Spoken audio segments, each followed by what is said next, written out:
സന്നിധാനത്ത് ഭക്തജന പ്രവാഹം ഇന്ന് വൈകിട്ട് 5 മണിവരെ 70,000-ഓളം ഭക്തരാണ് ദർശനം നടത്തിയത്. തിരക്ക് വർദ്ധിക്കുന്ന മണിക്കൂറുകളിൽ മരക്കൂട്ടം മുതൽ തുടങ്ങുന്ന ക്യൂ നടപ്പന്തൽ വരെ നീളുന്നു. മിഥുൻ മുരളി തയ്യാറാക്കിയ റിപ്പോർട്ട് കാണാം. സന്നിധാനത്ത് ഭക്തജന പ്രവാഹമാണ്. പുലർച്ചെ 3 മണിക്ക് നട തുറന്നപ്പോൾ മുതൽ അനുഭവപ്പെടുന്ന തിരക്ക് ഇപ്പോഴും തുടരുന്നുണ്ട്. ഫ്ലൈ ഓവറും നടപ്പന്തലുമെല്ലാം ഭക്തജനങ്ങളാൽ തിങ്ങി നിറഞ്ഞു. മരക്കൂട്ടത്തിൽ നിന്നും ആരംഭിക്കുന്ന ക്യൂ നടപ്പന്തൽ വരെ എത്തുന്നു. മരക്കൂട്ടത്തിൽ നിന്നും ബാച്ചുകളായി തിരിച്ചുകൊണ്ട് ഘട്ടം ഘട്ടമായാണ് ഭക്തജനങ്ങളെ മുന്നോട്ട് നീക്കുന്നത്. അയൽ സംസ്ഥാന ഭക്തജനങ്ങളുടെ എണ്ണത്തിൽ വലിയ വർധനവുണ്ട്. കാനനപാത വഴി എത്തുന്ന ഭക്തജനങ്ങളുടെ എണ്ണത്തിൽ വർധനവുണ്ട്. സത്രം പുൽമേട് പാതയിൽ വനംവകുപ്പിന്റെ പ്രത്യേക നിരീക്ഷണവും ഈ ദിവസങ്ങളിൽ ഉണ്ട്. നിലയ്ക്കലിൽ നിയന്ത്രണം ഏർപ്പെടുത്തിക്കൊണ്ടാണ് കഴിഞ്ഞ ദിവസങ്ങളിൽ എന്ന പോലെ തന്നെ സന്നിധാനത്ത് തിരക്ക് നിയന്ത്രണ വിധേയമാക്കുന്നത്.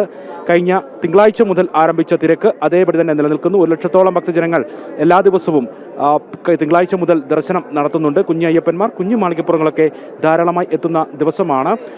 സംസ്ഥാന പോലീസ് മേധാവി റവാഡ ചന്ദ്രശേഖർ ഇന്ന് സന്നിധാനത്തെത്തി ദർശനം നടത്തി, വിലയിരുത്തലുകളും നടത്തി. തിരക്ക് നിയന്ത്രണവുമായി ബന്ധപ്പെട്ടുള്ള ക്രമീകരണങ്ങൾ സംബന്ധിച്ചായിരുന്നു വിലയിരുത്തലുകൾ. എല്ലാവിധ ക്രമീകരണവും പോലീസ് നടത്തുന്നുണ്ട് എന്നുള്ളതാണ് റവാഡ ചന്ദ്രശേഖർ പ്രതികരിച്ചത്. മണ്ഡല മകരവിളക്ക് തീർത്ഥാടനവുമായി ബന്ധപ്പെട്ടുള്ള വിലയിരുത്തലുകൾ പുരോഗമിക്കുന്നുണ്ടെന്നും അദ്ദേഹം പറഞ്ഞിട്ടുണ്ട്.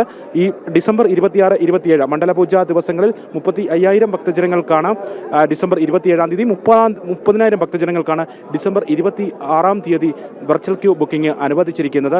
ഈ ദിവസങ്ങളിൽ സ്പോട്ട് ബുക്കിംഗ് സൗകര്യം 5,000 ഭക്തജനങ്ങൾക്ക് മാത്രമാണ് ക്രമീകരിച്ച് നൽകുക. ഈ ദിവസങ്ങളിൽ സ്പോട്ട് ബുക്കിംഗ് വർദ്ധിപ്പിക്കുന്നതടക്കമുള്ള കാര്യങ്ങൾ ഹൈക്കോടതിയും ദേവസ്വം ബോർഡും കൂടിയാലോചനകൾ നടത്തിക്കൊണ്ട് തീരുമാനിക്കും എന്നുള്ളതാണ് റവാഡ ചന്ദ്രശേഖർ സംസ്ഥാന പോലീസ് മേധാവി ഇന്ന് സന്നിധാനത്തെത്തിയ ശേഷം പ്രതികരിച്ചത്.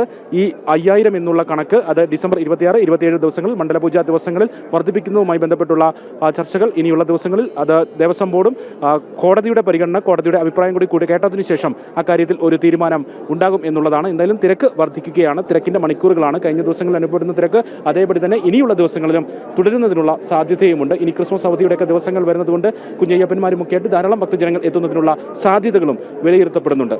ക്യാമറമാൻ സന്തോഷ് മണ്ണാർക്കാടിനൊപ്പം സന്നിധാനത്ത് നിന്നും മിഥുൻ മുരളി.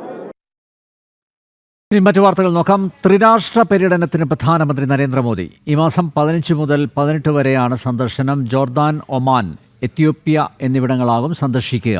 പ്രഥമ ജോർദാൻ സന്ദർശനത്തിൽ ജോർദാൻ രാജാവുമായി പ്രധാനമന്ത്രി കൂടിക്കാഴ്ച നടത്തും. 16, 17 തീയതികളിലാണ് എത്യോപ്യൻ സന്ദർശനം. 2018 ശേഷം 2ാം തവണയാണ് പ്രധാനമന്ത്രി ഒമാൻ സന്ദർശിക്കുന്നത്. ഒമാൻ സുൽത്താന്റെ പ്രത്യേക ക്ഷണപ്രകാരമാണ് നരേന്ദ്രമോദിയുടെ സന്ദർശനം.